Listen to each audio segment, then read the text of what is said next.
Bon, makambo zomona lelo sensibilisation lelo eza pour arriver et à présent Eli Martin Fayulu Madidi.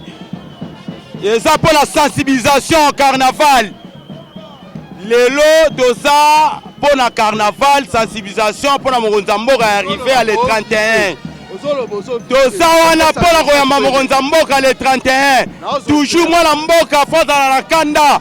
Poza likambo ba jeter, doza la besoin de mboka de faire pour mezala.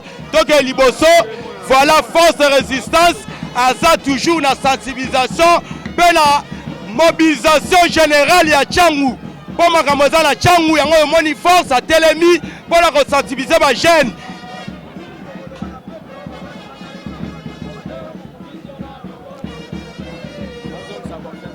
Peuple a levé mboka CKI mais c'est Chilombo ataki mboka na mais c'est Kabila yango tolobi to kozonga susi maté force de résistance toujours likolo toza la combat yango no moni et sida telemi peuple congolais telemi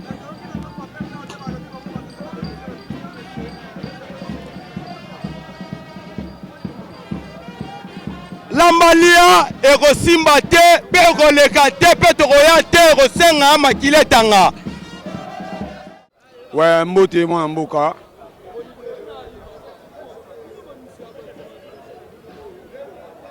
Bon, tout ça, la sensibilisation, le président Eli le 31, par rapport à la coalition nationale, au président Bengi Congolais, tout, et ça, c'est pour nous défendre au de suite. Président Martin Fayulu Mboka na ye ezotambola na logique de guerre et ça partout. Mboka partout, tout ça, na guerre. Président Bengi Congolais, nyoso baya bayo kana pona ko simba ko tombola e bendele ya Congo.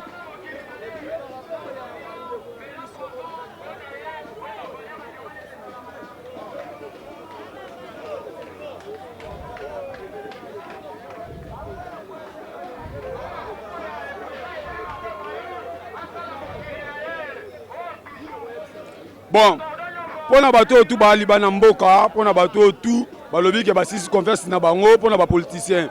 Politique ya Congo to yebi ke ebele baza ba voler. Yango ba congolais ba lembi ba politicien. Ba congolais bo lembate to lembate ko soutenir le président Eli Martin Fayulu aza vision oyo azoya pour la république. Biso tout aux à la derrière ye boya ko yamba ye ba o ba bi ba ko yate bo soutenir ye na bandako. Biso nyonso to za simana ye mutu ayeli biso vision bien ayeli biso pe donc au makambo ya kitoko na Congo. Bon, pour la remise de reprise ya bango eza royaume te wana sala ba pesi baninga bazui ba o bazui bazongiseli baninga eza bongo te. Congolais tout aza déterminé. Mbula oyo to mandat oyo Félix c'est la dernière mandat na ye 2028 Félix akangi bisaka akei azu pouvoir ya peuple azongisela on a peuple pouvoir na biso peuple biso ba peuple congolais to sengi pouvoir na biso ezonga na maboko ya Martin Fayulu o aza crédible na mboka oyo.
nous avons ça la salle de il faut qu'on a fini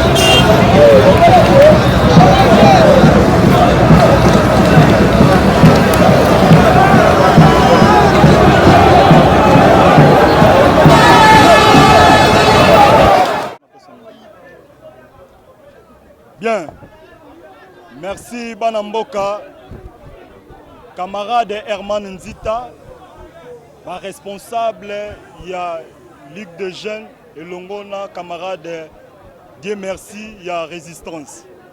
Tozali ko déplorer situation oyo et ezoko continuer ba régime na ba régime. To condamna ki yango et pas ya monsieur Kabila. To constater Kabila alongwe kaka moto mais nyonso ya mabe oyo tobandaki ko déplorer yango yo Félix azali ko maintenir soit ko salela lelo ezalaki mokolo to informaki na ba commune Kimbanseke Njile Nsele puis Maluku que biso ba jeune conscient peuple congolais toko kende koyamba mwana mboka Martin Fayulu Madidi mokolo ya le 31 commune bango nyonso tout ba accepter jour oyo tout ça l'activité il y a mobilisation et puis sensibilisation et tant que parti oyo ezalaka na ba valeur parmi ba valeur to informer na bato bazali na bisika oyo wana alors ba pesi biso pendingisa tozalaki na carnaval. Il y a sensibilisation pour arriver à mon mboka Martin Fayulu. To comprendre que les policiers oyo il y a monsieur Félix Tshisekedi na masina awana bitabe ba ye ko attaquer biso oyo tozo tambola pacifiquement rien que na ba kalko na biso na message oyo tozali ko pesa ete mon mboka Martin akoya le 31 bisognos tout ensemble de manière que to kende koyambaye. Mais maintenant police, il y a monsieur Félix Tshisekedi Chilombo ba agresser biso, ba bati ba beti ba balle réelle. Ba kangi quelques membres au biso. Plus de dizaines y a ba personnes au ba kangi bango na ba blessé y compris ba tie bango na kati ya siat. Mais maintenant toza komituna. Toza na ndingisa, toza na papier o to komela ki bango et puis bango ba accepter. Mais comment kaka bango moko ba balukeli biso lisusu ko bete biso masas ko kanga bato et puis ko agresser bango na ba niveau o wana bango bazaleli toza ko déplorer situation oyo et ko continuer boete yango to pesi message na oyo bazo sala G oyo to lobby et ko continuer lisusu te suka mwana mboka Martin Fayulu azoya le 31 biso nyonso tozokende koyambaye et non ba acte oyo lelo to accepter yango soki biso to réagir et kokende na autrement et kokende na ba sens musus alors biso toza parti ya masse et puis parti ya ba valeur to boyi ko répliquer na police to boyi ko répliquer na régime bazotinda bango na yango to ko pesa message na média ko informer bato nyonso basana ba entité wana de manière que bazala na bokebi basala jeu ya mo unité parce que mboka ezali kokende mboka ezali kokende Félix Tshisekedi ateki mboka et puis akoki ko gérer yango te 6 ans yango yo pasi eleki ba jeune bazana misala te ba abandonner peuple kaka boy moyibi na moyibi même na biso to telemi tozo benga ba jeune tozo ko conscientiser bango et non que ba kende de part et d'autre tozo la biso nyo surtout étant que ba congolais to yokana to solo la ndenge président Martin Fayulu azo pesa le message ndenge akoya awa le 31 de manière que makambo nyoso ele kamalam nako solo la ngai moko te nako tika ndeko na ngai ya résistance Dieu merci. Et Yepé appelle sa parole na Oye Azana Yango. Vraiment merci. Merci, Baïba Congolais, ba Congolaises. Baïba citoyens, citoyennes, au nom des camarades Dieu Merci Kilabi, coordonnateur provincial de la résistance au niveau de Tchang. Vraiment, nous allons déplorer l'acte commis dans l'autorité, oyo saisissaki, nous allons dans document, nous allons lelo et mokolo oyo to tambola, on a kotel sabaïba congolais, congolaises, et mokonzi ya mboka Martin Fayulu Madidi, azali kozonga na kati ya mabele ya bakoko na le 31. Mais oyo esalemi na nzela, toyebi malamu ke bango pouvoir, bango basongolo diongo, bali kosepela te ndenge peuple abimaki lelo des millions de Congolais pour la mobiliser, pour sensibiliser, pour la boyambi ya tata mokonzi ekolo. To tamboli malamu, to leki liboso ya commune, to comprenaki ke attaque koya déjà. Parce que balaka ki biso yango déjà en face, ke boko koma bitabe te, to kobeta bino masasi na nzoto. To leki bitabe, to leki maison communale ya Masina, to komi na maya tsanga, siat ya liboso, siat o elandi ya mibale pembeni ya station, to moni provocation grave ya ba policier entre ba militants na biso. Ba simi ba misusu na nzoto, et puis ba résistant ba yeba botola ba militants na biso, masasi bandi. Et puis ils ont arrêté plusieurs jeunes, plusieurs résistants, ba tche bango na kati ya boloko.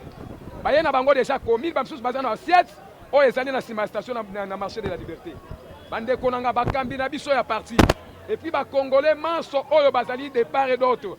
Bo fongola miso oyo ezali intimidation.